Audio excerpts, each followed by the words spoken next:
All right, so a lot of you know that I picked up a C6 Vet.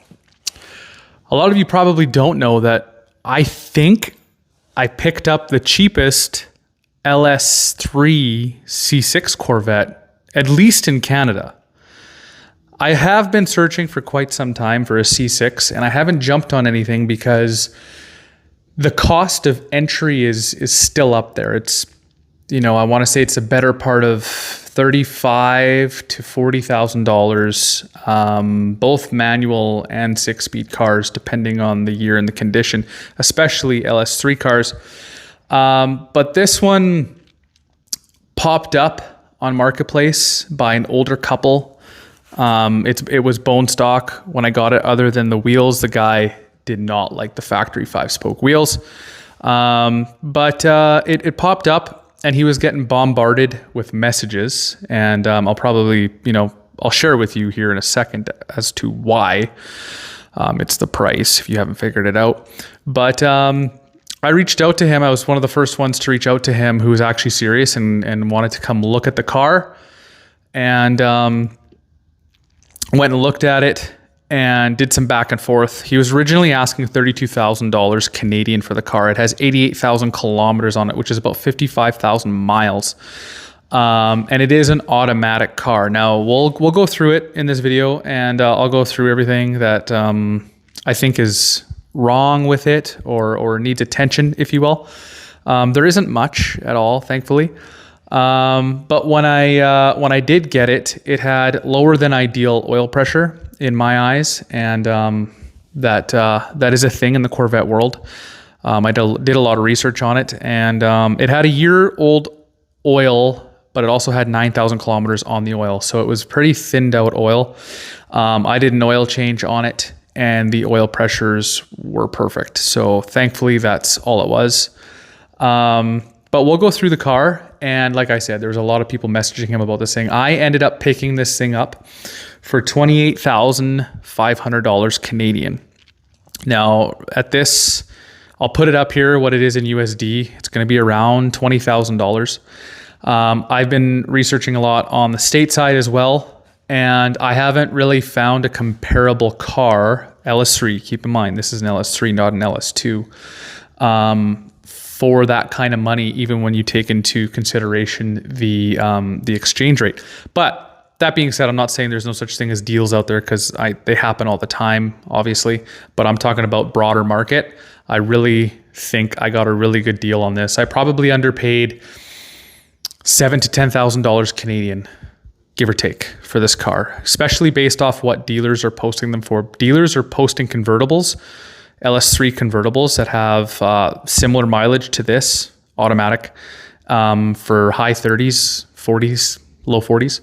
So without further ado, let's go through my car and I'll show you what's wrong with it, and you guys decide if I got a good deal.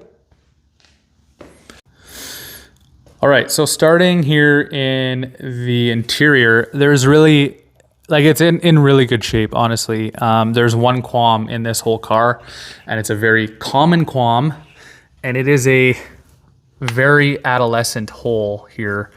A lot of Corvettes have complete tears, a couple inch tear. But my car here only has this, and it's definitely fixable. I just don't know how I'm going to attack that just yet. All the foam looks like it's still there. But I got to figure out a way to fix it, and rather not patch it. But everything else is all in good shape in here. As you can see, the dash looks like brand new. Gorgeous car. Again, automatic was not my first choice, but if I wanted a 6-speed car, it would have been considerably more. And I have a lot on the go. I got the Porsche that I'm building. I got the Jag still. I got my truck. And then we got our van. And I didn't want to take away from my investment account. So, this was a good deal, and I bought it. I'm not one of those guys that is like, 6-speed only. I'm trying to fix I'm not one of those guys that's like 6-speed or nothing. The car is extremely fun to drive. It's target top, as we all know. And that's all I care about. It was a very good purchase price. They're as stout Maybe even a little more stout than the 6-speeds. I see a lot of the 6-speed guys breaking their diffs. All right, so what's next on the menu for what's wrong with this thing? Well, the lights are in really good shape. A lot of these cars have really bad lights. Mine does not. Oh, yeah, that's another thing. I don't know why it does that. Sometimes it just automatically honks the horn when you close the door. I'm sure there's a setting in there that I can do. But anyway, the paint's in good shape. I wouldn't say it's in really good shape. It's not in horrible shape. I did do a polish on it and a ceramic coat just to seal in what I did, but there are some deeper imperfections you can kind of see. I love the color, crystal red metallic. Here's one up here. You can see it there. And then on the fender, there is a couple. I don't know if you guys can see that or not. It looks pretty good on camera for the most part, and even in real life, but there is a couple scratches on it, nothing detrimental. However, the bumper is quite pitted from rocks and, like bug guts that are, have been on there for quite some time, and the sun baked it into the paint. So I think that's pretty common. Again, it's a little scraped up underneath the bumper, but again, pretty common. Love how the hood opens. Yeah, so the paint, I would give it like a 7.5 out of 10. If you really put some elbow grease into it, you could make it probably a 8.5 out of 10, 10 being like, better than factory, because factories kind of suck sometimes. Just ask me how I know. When I purchased this thing, the PCV vent hose was disconnected, and the guy had no idea. He's like, "Oh, what? Thanks for putting that on for me." I said, "No problemo." What's wrong with this thing in the engine? Nothing really. There is a very common issue with these things with the crank pulley coming apart. Again, ask me how I know. I'm from the 2J world, and that happens all the time. This one has a very, very slight wobble. Nothing I'm concerned about, or nothing that anyone should be concerned about, but it does have a slight wobble. I did inspect it, and it's not separating or anything, so it's just probably just the way that seal is sitting in there. But either way, I have parts ordered for this thing to replace that. So an ATI dampener is on the way. I got an intake on the way, and ARP bolt, etc., etc. So what do we got wrong so far? We got the seat, we got the pitted bumper, and what else do we got? I don't think, well, the wheels. I mean, let me know. Oh yeah, I remember something that's wrong. What do you guys think about the wheels? They're growing on me. They're not terrible in my eyes anymore. When I first got it, I thought they were gross, but they are growing on me. That being said, the tires are 13 years old, and that's really the reason why I'm avoiding driving this thing, because I don't want them to explode and then destroy this fiberglass panel. Best case scenario. Worst case scenario, send the car into the ditch. Mosquitoes. But yeah, it's a gorgeous car. Let me know what you guys think so far.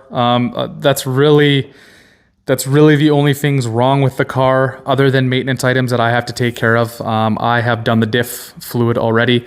Transmission's next. The oil's done. The coolant will be done as well. And then we're gonna put some modifications on this bad boy over winter. I also got some heat shielding Velcro strips, basically to cover the transmission lines that sit against the header to help with the cooling side of things. These things obviously run really hot. There's guys who run, past the 220 for sure, especially when you're in traffic. So you want to mitigate that. I washed my radiator out. I'm going to do a flush, thermostat and all that. But just flushing the radiator debris out has worked tremendously. I'm running consistently under 220, but when I do the flush, I will be putting one of those in like I did with my C5 Z06. And I want to say it worked, but at the same time, I did the same thing. I blew out the radiator and all that, and it seemed like it did do its job. So let me know what you guys think. The brakes are a little faded. I can fix that, no problem. The bones are good. This is a C6 base, and I think it's the 1LT, and I'm totally fine with that. The amount of money I paid to be behind an LS3 is, man, I'm totally cool with it. So again, lots going on. I don't know what's happening with the Jag anymore. Some friends want to buy it. My dad wants to buy it. The Porsche, I really want to start getting out there with this. The season's almost over, but you know, can take it in winter. I guess I'm just a little weird taking my kids. But this video is about the Vette, so let me know. Did I pay the cheapest for an LS3 C6 in Canada? Let me know in the comments if you have come across a cheaper one. I'm genuinely curious. Again, it has 55,000 miles on it, 88,000 kilometers. It is a Canadian car. The cheapest that I have come across is an $18,000 car that had just a little bit more mileage than mine, and it was 18,000 bucks US, and that's pretty close, I think, to where I paid for this, and that was an LS2 automatic. So again, let me know what you guys think. I'm genuinely curious.